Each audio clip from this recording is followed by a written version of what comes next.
This feels weird. I don't think I've ever done this before, but greetings, everybody. We're gathered around the Zoom call this week to talk about a few things and, genuinely do a video kind of thing. We got some knife reviews. The other weird knife guy that's normally here isn't here, and he does weird commentating things sometimes, but Nigel also has migraines, so he's bowing out this evening. Rightfully so. He needs to rest and sit in some darkness for a while until his brain feels better. So that's it. We've had like a 50-degree swap in the weather in the last 5 or 6 days. It's got a little crazy up here. So, on that note, I'll start. I can't take this thing out of my pocket. Spyderco Swayback. It's probably the sliciest knife in my collection right now. And yeah, it's going to ride shotgun for a while, I think. He finally pulled the trigger, folks. Took all of what, like... For a couple weeks now. Yeah. I held off for a while. It wasn't immediate, but it was going to happen. No, but for the last couple weeks, you've carried it, right? So yeah, it was my carry last week as well. I was just kicking around the house today, and so just light duty things, and it's an oldie but a goodie, but it's the Lion Steel Roundhead. Nice modern traditional. Yeah, actually the first, I was thinking about it, it was the first traditional that I bought before I bought anything else. This was the one that kind of started it all. I'd like to do a small file test on it just to see what the M390 is actually sitting at, because it was pre-controversy era, so they might have been getting away with some stuff. Quick, brief note. Gotcha. I read recently that the initial reports of the line steel being off were actually overblown and incorrect. So to date, as far as I'm aware, there are no tested M390 line steels that did not meet spec. Well, I might know a guy who's got some hardness files that can give me a ballpark. Yeah, and we should see about that. That's it. I will not be scraping my hardness files along this knife though. The Kershaw Double Cross. Speaking of modern traditionals, this was in my back pocket today. I just don't want to wreck the nice Damascus steel that's there. I don't feel like repolishing that. And yes, that's not showed up particularly well. No, it's not. It's gonna say I have a way of getting much more light, but it's gonna look weird. Yeah, it's still not showing up. Whatever, it's Damascus. You have to take my word for it. Scar. There's 2 blades. Cool scar, bro. Cool scar. Yeah, just leave that. I was gonna say. Which one? Quick aside to Justin and Ben and Darren. What's going on, guys? Gentlemen? Ben is saying in chat that we killed off Nigel. Might have happened. But well, we brought Joseph back from the dead, so I mean... Gotta sacrifice something. I was going to say blood sacrifice. Give me a break. Well... Equivalent exchange. Seven districts and 3 boroughs. I mean, it was no small feat. No, to get him back together again. No, I know. I'm calling out Joe's equivalency. I'm just talking shit, basically. Oh, fair enough. I see. We'll get into that as soon as Fisk gets back. Just because he has a foot, just because he's a tall bastard who's got like 1.5 feet on me. Justin is saying in chat that he doesn't like our lineup, so I hope Mr. Fisk joins us soon. He can let us know what's off about it. Well, you think Nigel was the missing ingredient? I mean, we contemplated Joe being the sense of reason to the rest of us last week, if you didn't watch. Cause that's terrifying, yeah. Yeah, he was the one that was going to talk us out of probably going to jail for many years. So, yes, right. I heard that part of the stream and I was like, me, the voice of reason? When have I ever been able to convince you guys not to do something? Well, that's probably true. Justin also made reference to your reference about carrying your that little Kershaw in your prison wallet. Prison wallet? I didn't say anything about a prison wallet. Prison wallet, back pocket. I mean, that's basically the same thing, Paul, right? why are those things interchangeable for you? Do we need to talk about this? And is there something? Is there something we should Do you know? really want to talk about this? No, not at all. Actually,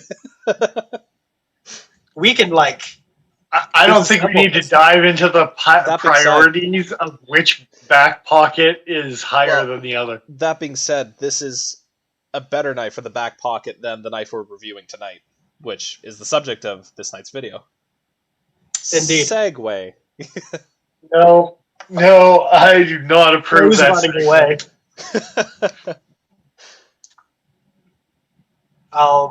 Y'all get some pictures of this? I can't see the stream, right? So I hope you guys sent Joe some pictures other than just I sent one him knife. some pictures. Yep. All right. We got some pics. I would hope that here's Joe another sent one. himself some pictures. One of the reasons that Joe should probably have so many pics is because all three of us actually own one of these sums bitches. It's cool. That's right. It's even openable lefty. For those of us who it's are... also pocket friendly lefty, but we'll get into that as well. Yeah. Indeed. Who wants to start? So the penguin, you say? I could start, I guess. I gotta look at some things here. I shouldn't start. Someone else should start.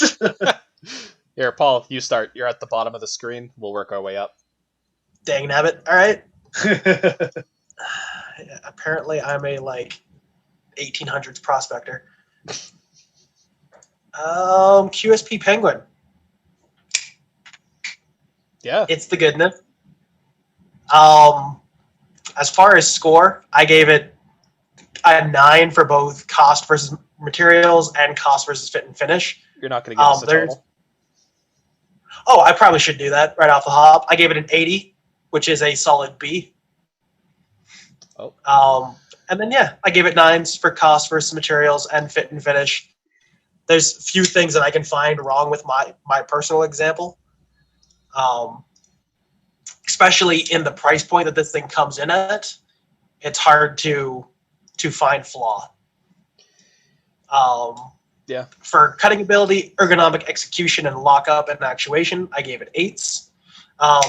It's a pretty slicey little knife. It's a little thick at the spine, but she does cut pretty well. I have used it numerous times as my dinner knife, cutting meat and stuff like that, as well as cardboard and other things, and it's done a pretty damn good job. Pretty neutral in the handle, so it fits most hands pretty well. And I am hard pressed to find a way that I can not open this knife. Every time I flick that thumb stud, it opens all the way. I may or may not have massaged that a little bit with some polishing, but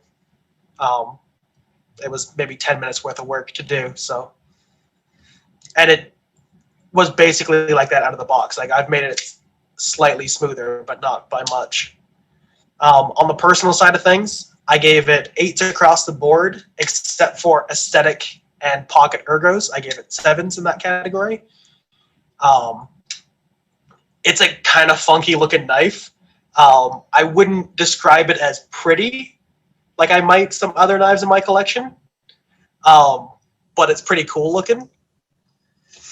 And then pocket ergos, I've carried it both in my right front pocket as well as my left front pocket, rear pocket. I've carried it kind of everywhere, trying to see what fitted the best. And it fits pretty well, but it is a fairly wide blade for what it is overall size-wise. Right. So I did find it that I banged into Yeah, it. but it's no para 3 though. No, not by a long shot. For as far as length versus width or whatever it is. Yeah. So Yeah, no, but it's not that much. It's probably not that much more narrow than a Delica or something like that. Maybe 1/8 of an inch, 1/4 inch at the most. But yeah, I gave it 7s. I think it's good, but there's definitely other knives that I like better in the pocket or aesthetic overall. But yeah, this thing's freaking awesome, and I like it. Yeah, fair enough. All right. I'll follow up. Yeah, I think we're pretty much on the same page for most of our scores. Actually, I gave this thing an 81, literally 1 point higher than you. The point allotment was slightly different on the personal side of things. Like, our objective scores actually are exactly the same, and it's pretty much for the same reasons. Like, it's an excellent cutter, it feels good in hand, it's wonderful materials for the price. Yeah, I completely agree. It's nice to have something, I will say though, it is nice to have something this smooth out of box. I've owned 2 of these because I did something stupid with the first one. But out of box, I can say, as far as like the ones that you guys have, the ones that I've played with in the shop, as well as the 2 that I own, the action is just awesome. And to feel something this smooth, this easy to play with on phosphor bronze washers is nice, especially as bearings are becoming more and more popular. So it's nice to have an alternative that's really affordable. Where we differed, though, I actually, my enthusiasm was at a 9. That was kind of the highlight on the personal side for me. Is like, this is such an easy knife to recommend to people, and it's such a fun knife to carry and use that it's like, yeah, it's not. Would you call this a Warncliffe modified sheep's foot? Does the word modified lend legitimacy to it? Reverse Tanto. Modified reverse Tanto. Kinda. I mean, if this was the cutting edge, would you consider that a Tanto? It's a harpoon cliff. It's no, there's no harpoon here. But anyway, modified harpoon. I love how Joe has to check. No, like, there's no harpoon. No, there's no there's not even a sledge here. But I will say, fit and finish, there's a lot of chamfering. I would have had better photos. My phone is not, it doesn't want to connect to my computer right now, so getting the photos over is kind of a pain. I will try to send Nigel some for the edited version of this episode.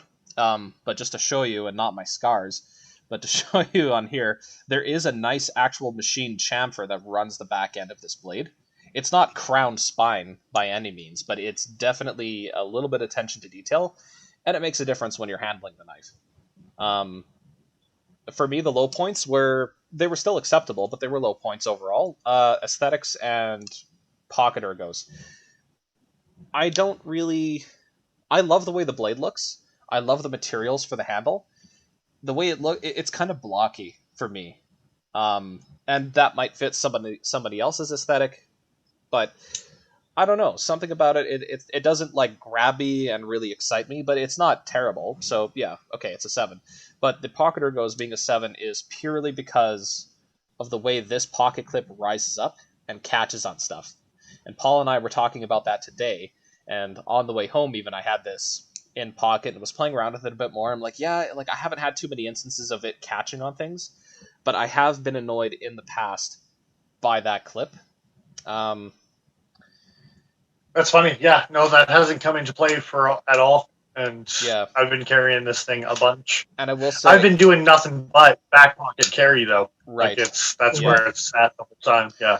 And I will say, as another kind of aside, this thing going in and out of the pocket, super easy. The denim micarta that they're using, it has a bit of a grip if you press into it, but as far as like the light pressure against fabric, it's perfectly fine. And this is not really an ergonomic hotspot. Even though that is quite a raised point, it looks like it would be kind of aggressive. It's actually not that bad once it's in hand, because it's so small, it just tends to not be an issue. Yeah, overall, I'm super impressed with this knife. QSP has been a little bit all over the map in terms of price, so it's cool to see something very, very affordable and, just an excellent little piece for the money. That's it. Before we get to your review there, Dennis. It's all good, man. Yeah, it's all good. Messages over here in chat. Justin is asking, dinner knife, cardboard cutting. Okay, Paul, blink twice if you're homeless. I clearly have a home. I'm not just in the local Home Depot kitchen section, okay? I mean, maybe I'm in an IKEA. Maybe that's what the problem is. I will test a knife on anything and everything when I first get it. It's, yeah. Cutting stuff is up for grabs. Any time that I have an opportunity to use that object, I'm going to use it. And I think as far as even food prep and stuff, I think we keep our knives clean enough, and we're conscious about like getting stuff in the internals of the knife. Yeah. That I'm not as concerned about using it for food prep because I know that I'm more conscious about, and if I do, I'll probably take it apart and clean it, right? So that's fair. Sorry, people are going off in chat about how this is just a Zoom call background. I mean, way to call me out, guys. Seriously. It does look kind of green screened. I'm just saying, like it's. That's just my face. That's nice. Yes. Mr. Fisk is asking where Nigel is.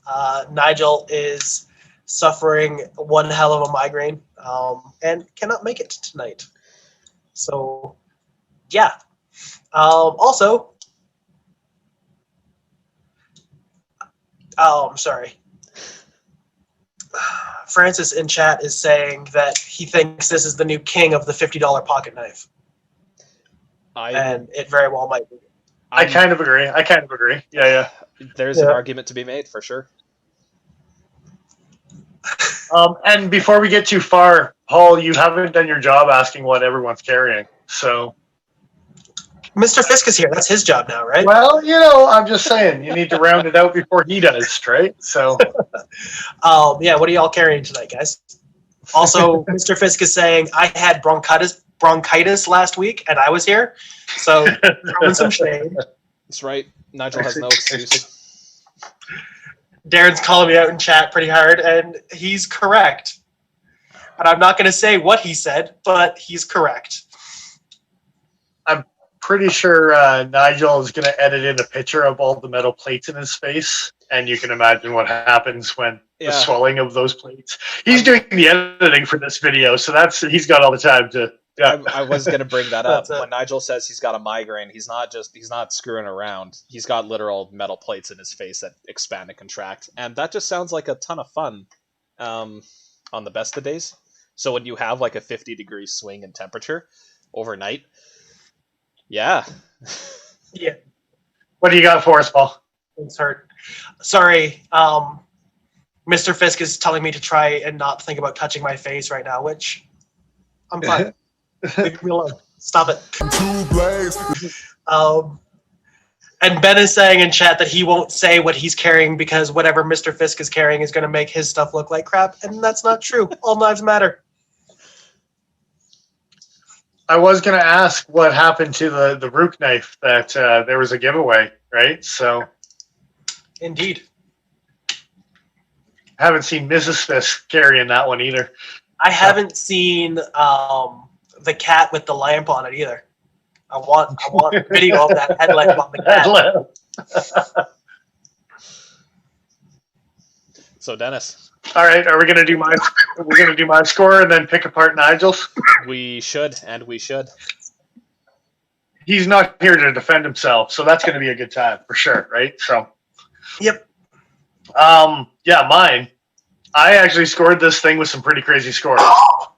And I've actually got some asterisks besides some things, and I actually forgot one more asterisk that I should have had. Where did you put the asterisks? The third one should have been on cutting ability. The second one... I'll put that asterisk there for you right now. There we go. Because on the personal side, it's material choice and enthusiasm. That's where they are. So yeah, I gave it an 84, which is a good solid B+. Again, king of the budget knives, as Francis was saying, right? So cost versus materials, 10. Denim micarta and okay, so I think it's copper washers, not bronze. I think I took it apart and polished it and blah blah blah. I'm pretty sure they're copper washers, not bronze. It actually says in the paperwork that they're copper. Oh really? All right then. Interesting. Yeah. But even still, regardless of fit and finish, Yeah, I gave it a 9. The only reason I probably didn't give it a 10 on that is because there is some cleaning on some of them that you got to do, but all of the action is good, right? The other thing is actually the lockup on these things. I've seen them be too far over, and Joe has also expressed issues with the lock bar. Yeah. A little bit. So, A little I bit. mean, I've seen these over lockup, and I think that the fit and finish, as well as the cutting ability, and that's why I should have asterisk cutting ability, is because the actual thumb stud itself does get in the way if you're doing long cuts into cardboard, which is what I was actually doing with them. And if you're doing anything over about 14 to 16 inches long type of thing, as far as long cuts, that thumb stud hangs up a lot. Like its side profile is actually quite thick compared to the rest of the blade. So when I gave it a 9, it was under the impression of what the actual edge is, the thinness behind the edge, things like that. And it's a fantastic cutter in that aspect, but that thumb stud's a killer. It's maybe going to get ground off to be slightly not as high just for cutting ability's sake, right? So, Yeah. And then, sorry. No, I was just agreeing with you. Yeah. Sorry. Okay. Yeah.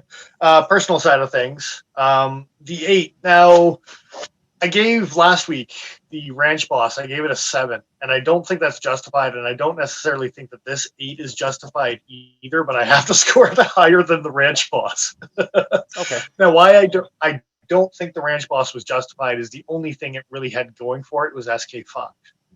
If you told me materials and you told me stainless steel and Delrin or plastic or whatever it is, I don't care what price point it is. It doesn't interest me in the slightest, which should have been reflected more. It probably should have been a 5 or a 6. But I do like SK5, and I was willing to overlook it. And me and Paul were having a conversation about cost being factored onto the personal side of things. Yep. And for that price, maybe it deserves a 7. But I try not to put the price aspect in to that part of the conversation and try to only put the price thing into the 2 categories that we put it on. Right. Which is cost versus materials and cost versus fit and finish, right? That's so, go ahead, Paul. I was going to say, on the flip side, my argument was if I need to decide a point and I can't make a decision between a 7 and an 8 or a 5 and a 6 or whatever it is, then I have to find other things that can help influence that decision. And that's when I'll reach out to the cost of an object and be like, like, for what it is, yeah, no, it's pretty freaking awesome, or something like that. And that's where my third asterisk is actually in there too, which is the 8, which again, the enthusiasm for the knife itself probably doesn't deserve an 8. Putting cost into that category all of a sudden does. Yeah. Yeah. And it's my personal enthusiasm, and I can factor cost in all I want, and you can all screw yourselves. So, like, Pretty much. But if you're talking about it now, so you're influencing the conversation by saying, this is why I feel this way. And, you know what I mean? But yeah, if I want to score it with cost in mind, that's my right to do so.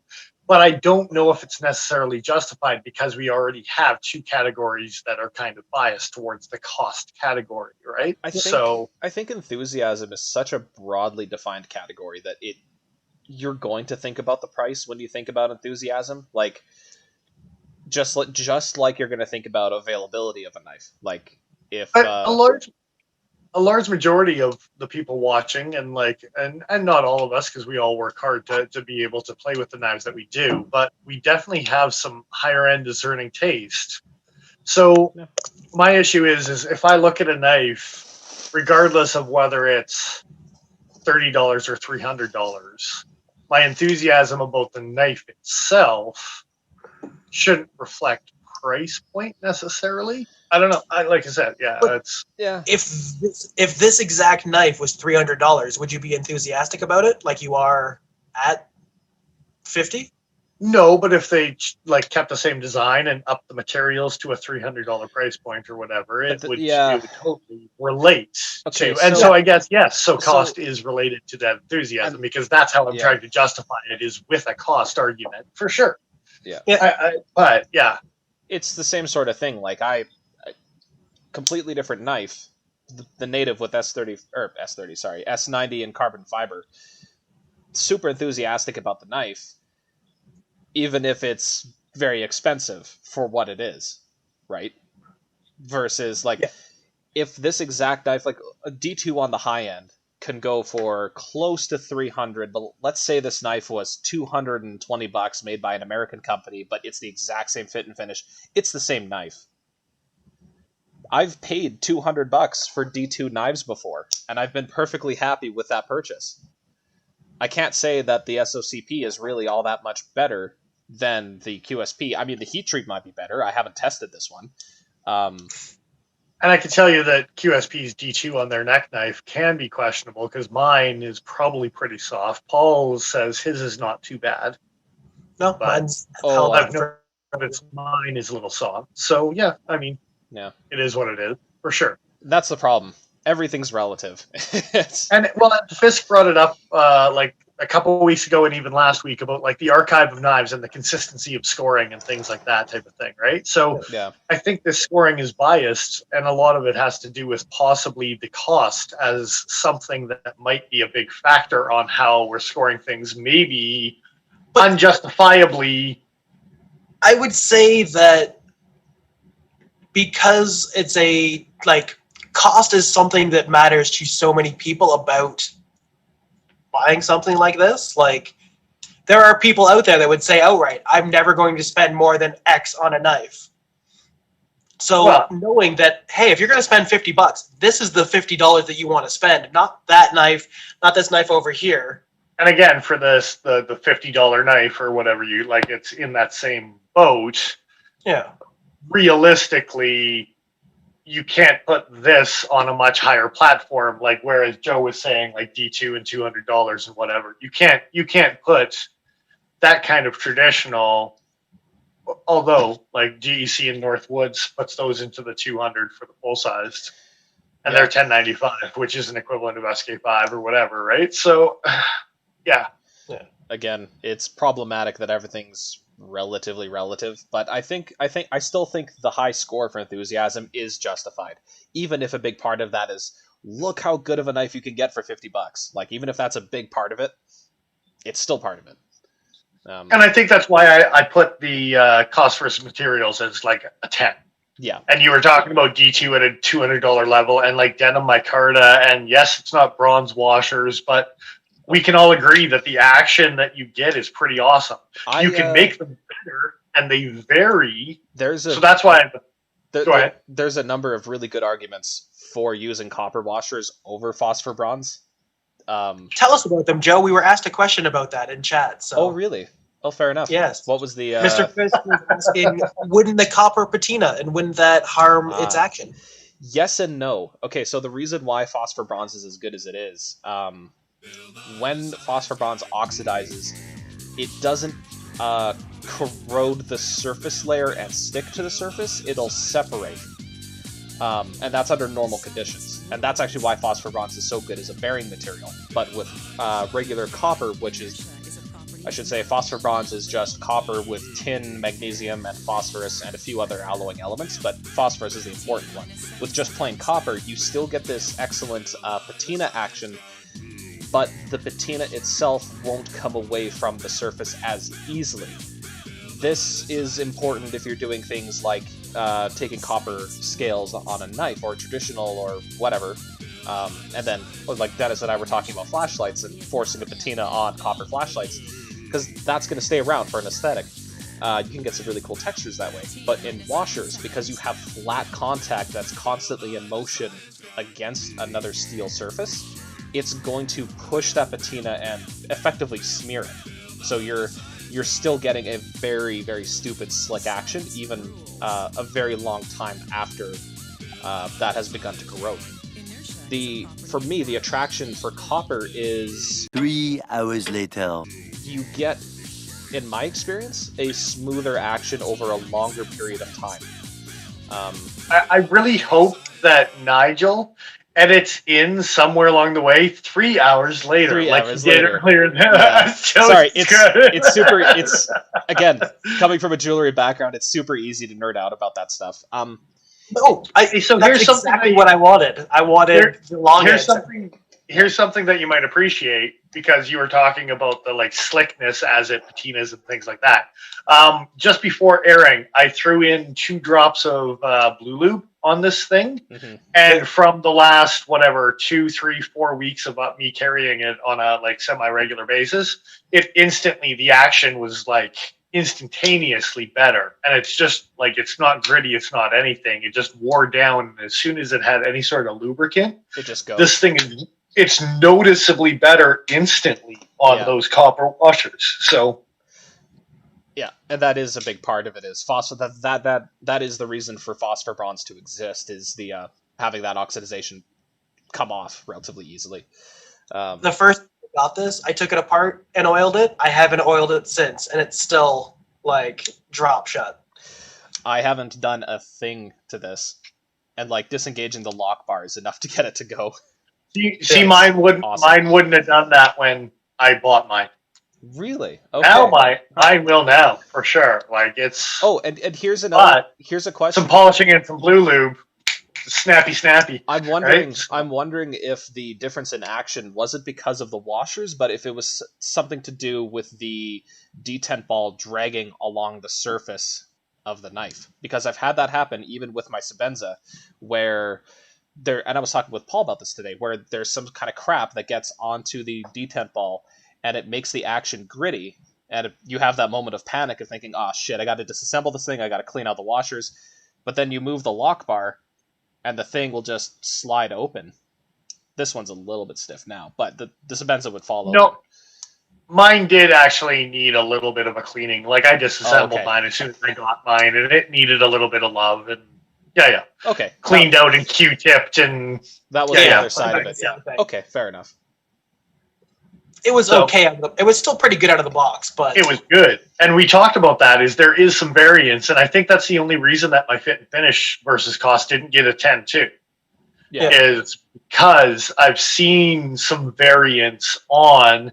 They're all good, but some of them are like, wow. Yeah. So I mean, 9's nothing to sneeze at, but that almost deserved a 10 in my books. Like, because because and I don't know if you've looked at plunge grinds or any, like you were talking about rounded spines, and again for the 9 on the cost, but even my plunge grind is just like absolutely spot on. Like they're pretty nice. Like yeah. Thumb stud is it's like right. I said. Yeah, it's in the cutting path, but it's not that bad.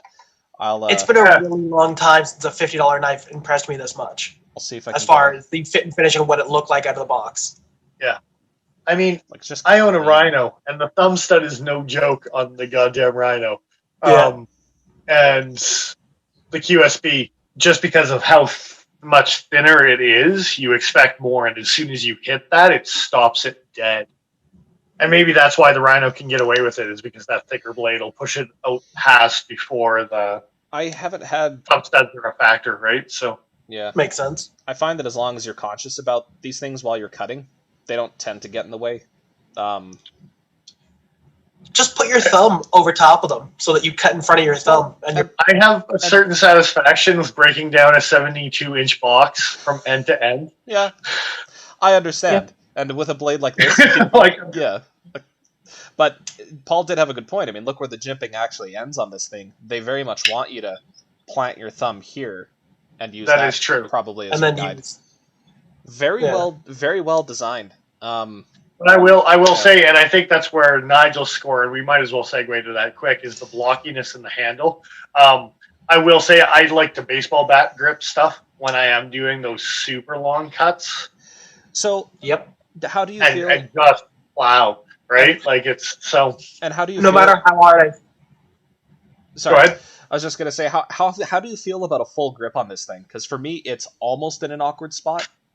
I can't It's square and blocky. It's kind of square and blocky. Yeah. Like I gave the Ergos, what did I give the Ergos? 8 and 8. Yeah. Because I think it's neutral enough that it'll appease the crowds. And they rounded the handles like enough. They're not too, but the overall design just has a square feel to it, right? Like it's Yeah. Right. Like For sure. I gave my ergonomic preference on the personal side of things a 7 because this is a really nice like 3 finger grip, but it's not quite enough room for a comfortable 4. So, but I think for most people, like Paul was saying, this is a great. That's going to be on a T-shirt at some point, just for the record. I can kind of half get my pinky in the baseball. Mm. I can get it on there enough that with Yeah. the proper squeeze.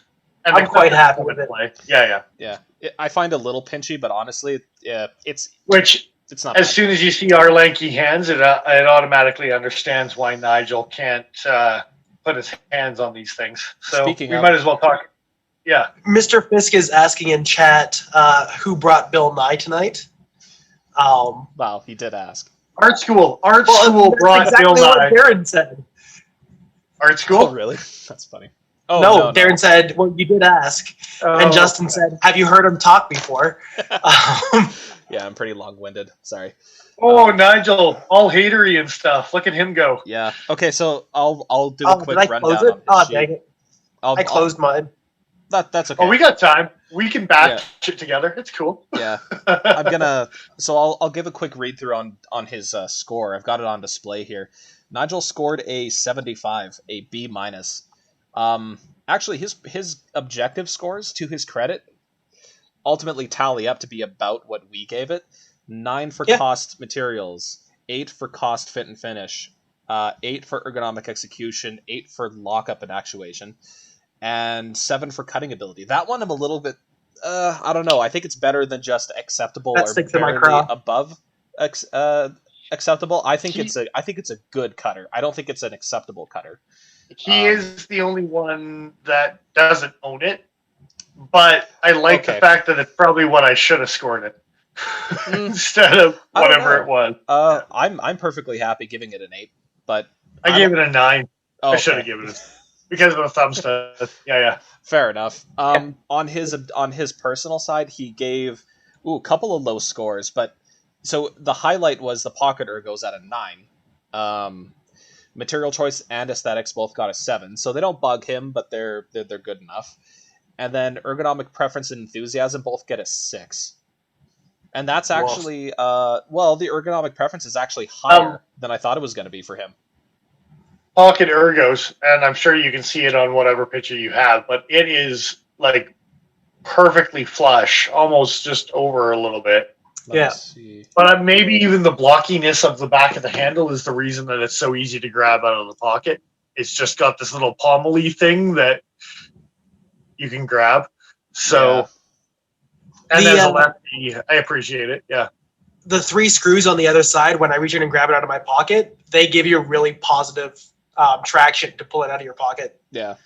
But yeah, ergonomic preference. Nigel's a monster, so this is a 2.5 finger grip knife to him. This is still better than I thought it was going to be. Perfectly honest, I thought he would have given it at least a 5, if not lower.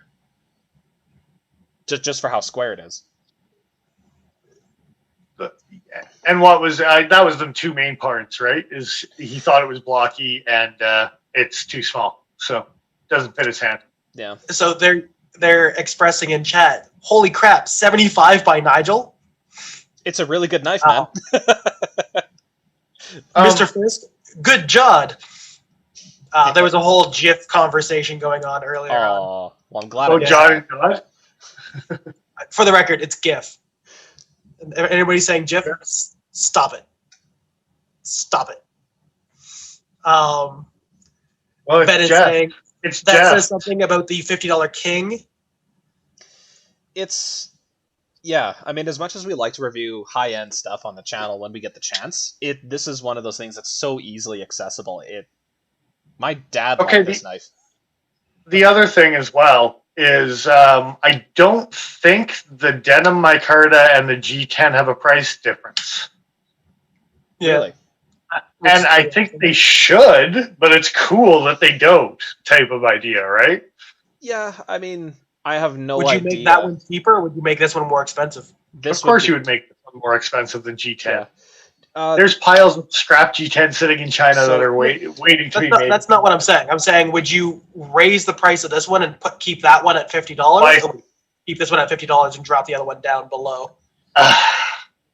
As a knife person, Jesus Christ, compared to a business person, like obviously those are going to be two different answers, right? Like, Yeah. Of course.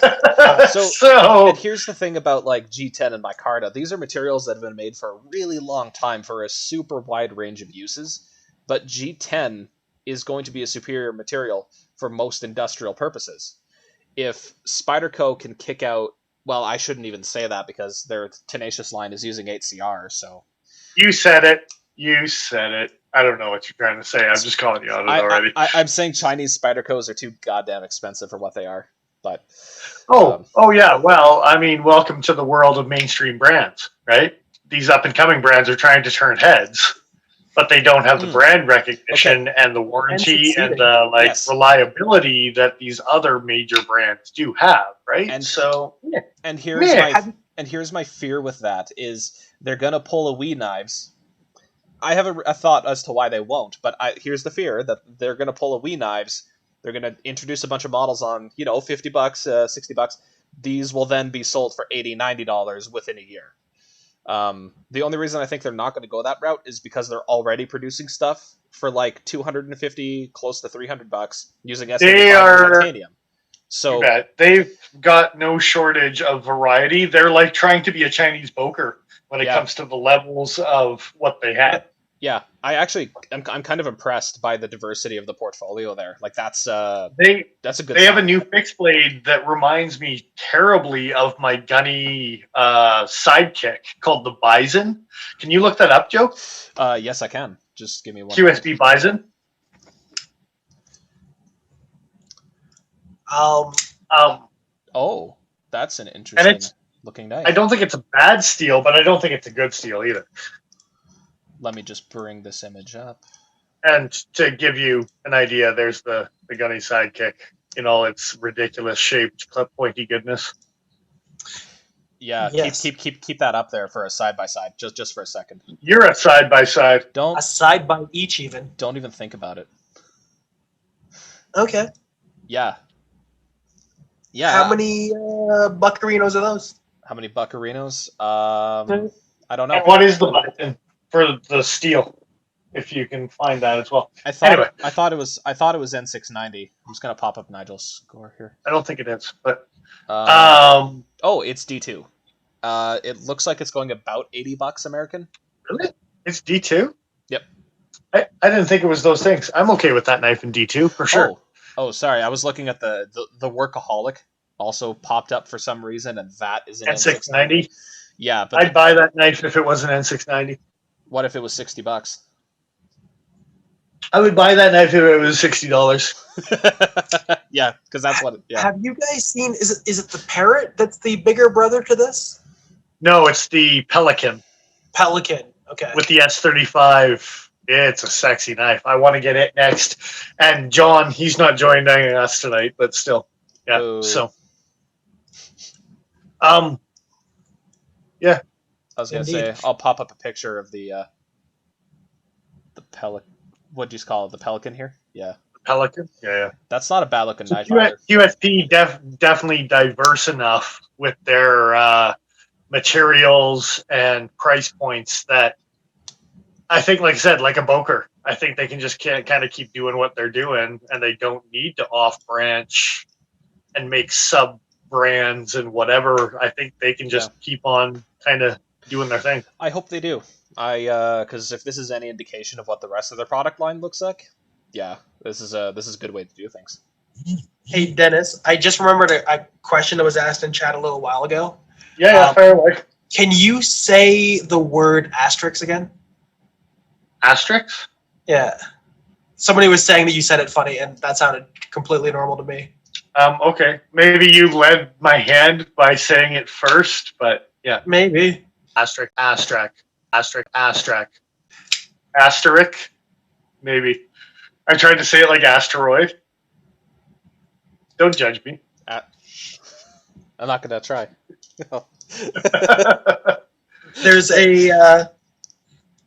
There's a conversation going on in chat right now about whether or not we're allowed to take our government mandated breaks. If if Nigel's Oh, not we around to mandate We them. don't have to, but they did remind us. I'm not done Yes. talking about this thing. The patina. Holy cow. Yeah. So We're gonna have to come back to it. Screw 'Cause you, it's- we're going to have to come back to it. Nigel can edit our shit out if he wants to. Do you say that, Paul? Because it's 8 o'clock. Yeah, I know. I mean, we can get onto it. Yeah, I'm not completely opposed. let's let's keep it all together just because it's still part of the review. Yep. So here, let's get a comparison shot going of everybody's wonderful. Everyone's scars. Mine looks like a dirty pair of jeans. Let's see, can I get this in a better light? Mine also kind of looks like a dirty pair of jeans, although the clip is Yeah. trying to maintain some sort of lightness behind the clip. But Darren is taking off, so have a good night, brother. I don't know Darren, what this was, but Take care, man. have a thanks, good night. Darren. All right. Anyway, that we can have our break now. It's 8 o'clock. Paul already queued us up. And then Up there. So. There's one other thing I want to mention now that we've brought it up. Okay. No, we can save that till no. Go ahead. The last 3 knives that I have gotten into my collection have all kind of filled the exact same niche, which I didn't know I needed in a knife. It's tactile. It's the Tactile tactile. means. Yeah, because all 3 of these feel amazing in hand, and I can't hold them all like a normal person. But I think that's all the ecstasy that you like to take. well, I Pretty sure mean, that's the how else reason am I you gonna get through Sundays? yeah. You cozy up with a blanket and you just snuggle a knife, right? So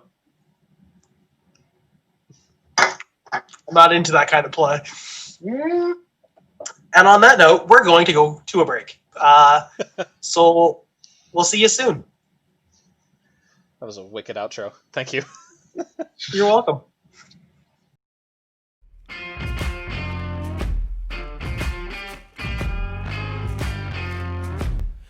we don't need